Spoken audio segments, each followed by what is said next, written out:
4K HDMI capture, and I'm not talking HDMI pass-through, I'm talking actual HDMI capture.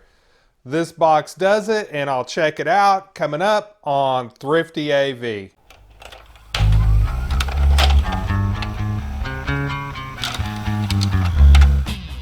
If you search for 4K HDMI capture devices online, you're going to find a lot of them that offer 4K pass-through.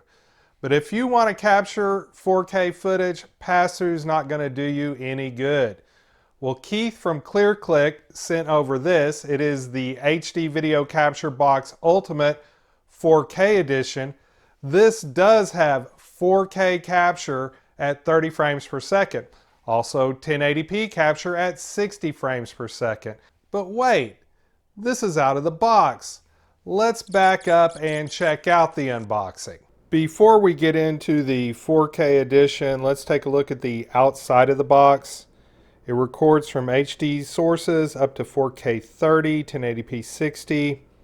Records from SD sources. It has a 3.5-inch preview screen, and it saves to either USB or an SD card. It comes with the box, a user manual, a remote, an HDMI cable, an AV cable, and a power adapter with power adapter cable. Now, it does only support non-protected HDMI. If it has HDCP, it will not record. Supports microphone input for overlaying audio onto the video. Supports HD live streaming, so even though it's a standalone box, you can use it with your computer. And it has a 1800 milliamp hour lithium battery, so you don't have to keep it plugged in all the time. Okay, it's taped shut right here. Okay, has a little foam protection keeping it safe. Here's the unit itself. I'll get into that in a minute. Here is the instructions, which I actually will read. And here's all the accessories in this box. Okay, this is the AV cable for composite video. This is a micro USB cable. This is an HDMI cable. And here's the remote. And here's the power adapter. So there's the micro SD card. There's where the USB plugs in. Here's the power button, headphone jack, AV in, HDMI out, and USB. Looks like there might be a speaker right there. Comparing the 4K version to the 1080p version, the 4K version is smaller, but has the same screen size. Buttons have been kind of relocated a little bit. It has this tripod mount that the old one lacks. And they've replaced the full-size SD card with a micro SD card. When I plugged in the micro USB cable, I got this splash screen. Looks like the battery is already charged. You insert the micro SD card pin side up, and it does have a little click action when you put it in. Let's go ahead and power this up and explore the menu. I've dimmed the lights a little bit so you can better see the menu. The menu button's right there. First thing is language. There are 12 languages listed here. I'm going to leave it on English. Date, time. I've already adjusted that off camera. Time watermark. I want to have that off. I don't want watermarks on my video capture. Video source is HDMI. I can also select AV. Recording codec, you can do H.265 or H.264. Recording resolution, your options are 4K 30 or 1080p 60. Default storage, SD card or a USB stick. I'm going to use my SD card. USB mode, I'm going to put it in PC streaming mode, which I'll demonstrate later. No signal detected, that's because I don't have anything going into it right now. Screen auto sleep is off. I'm going to leave it there. Button sound. Let's turn the button sounds on and see what they sound like. Oh, that's loud. And you can format your card, which I'm going to go ahead and do. Okay, formatting is complete. You can do a factory reset, and here is the firmware version. Right now I have a feedback loop feeding into the ClearClick 4K edition, and I want to point something out to you. A 4K icon shows up on the screen when you are feeding it a 4K signal. The ClearClick remote runs on 2 AAA batteries. The ClearClick is fully functional without a remote, but there are some buttons on the remote that you'd have to go into a menu to access on the ClearClick. For example, the screenshot button. I'm in video mode right now, but I can take a screenshot when I'm in video mode.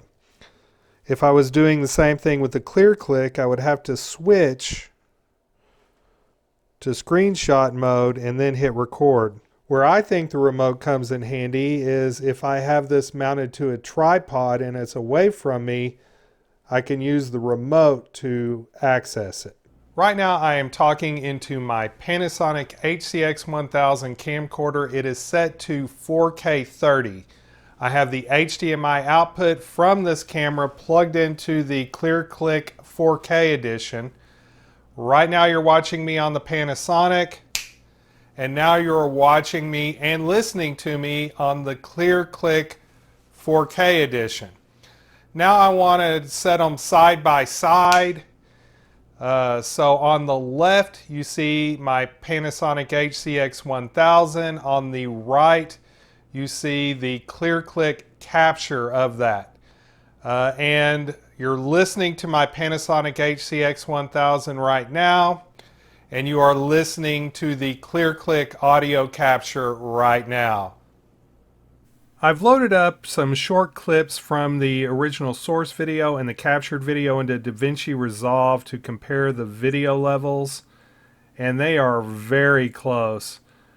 Comparing the original source video that's on the left and the captured video on the right, there is an ever so slight increase in the video level on the captured footage, but it is almost imperceptible.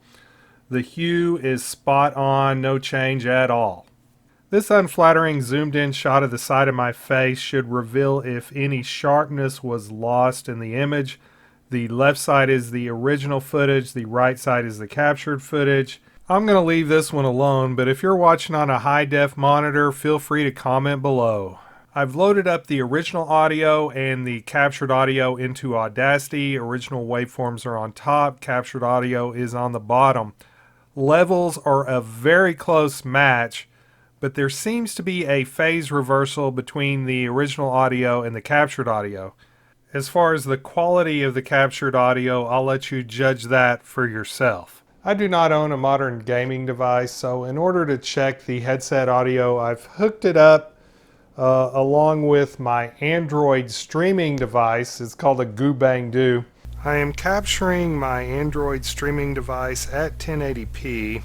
All headsets are different, but with my Logitech headset I had to set a conservative level on the microphone input or I would overmodulate. Alright, the footage you're looking at right now is some stock footage that I grabbed from Pexels, and the music you're listening to came from the YouTube audio library. I'll have links to both in the description.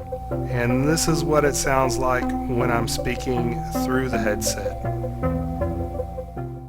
I've hooked up the ClearClick to my Roku Ultra to demonstrate HDCP compliance.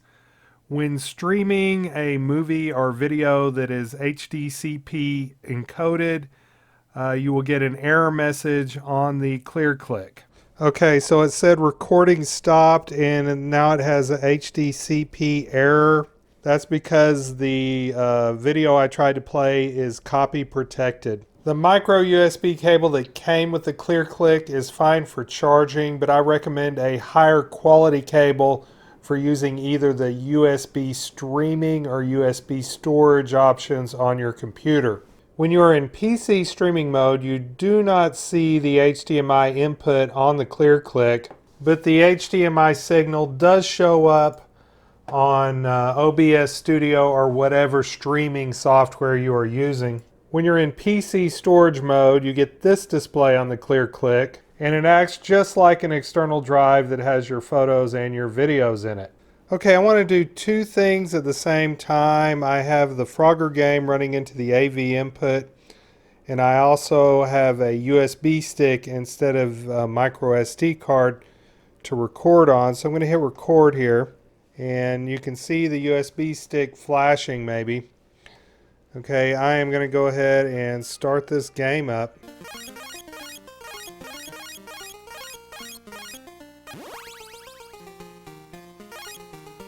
The device comes with a 1-year warranty that can be extended to 2 years if you register the product. Even though this device accepts a wide range of inputs and records 4K 30, its HDMI output is 1080p 60. One issue you might run into with a tripod mount is the hole on the ClearClick isn't very deep, so you might want to use some spacers to get this nice and snug on your tripod. In conclusion, the ClearClick HD Video Capture Box Ultimate 4K Edition is a versatile device. It accepts great variety of input resolutions and frame rates. It records HDMI at 4K 30 or 1080p 60. If you're looking for other frame rates like 24p, it does not do that. Or if you live in PAL land and you want 25 frames per second, it doesn't do that. Video level, chroma hue were quite accurate. There was no audio lip sync problem. I've seen that with some capture devices. But audio was not a perfect match with the input signal. The thing I like most about this device is it is standalone and it has good battery life, so you don't have to keep this wired up all the time. That being said, when used with a computer, I did have some cabling issues, specifically with the micro USB cable that came with it.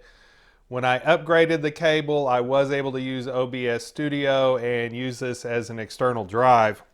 If you enjoyed this video, smash that like button. I want to thank Keith from ClearClick for sending over this review sample. Thank you to my patrons for supporting this channel. I'm also now on Subscribestar, and remember, stay thrifty, everyone.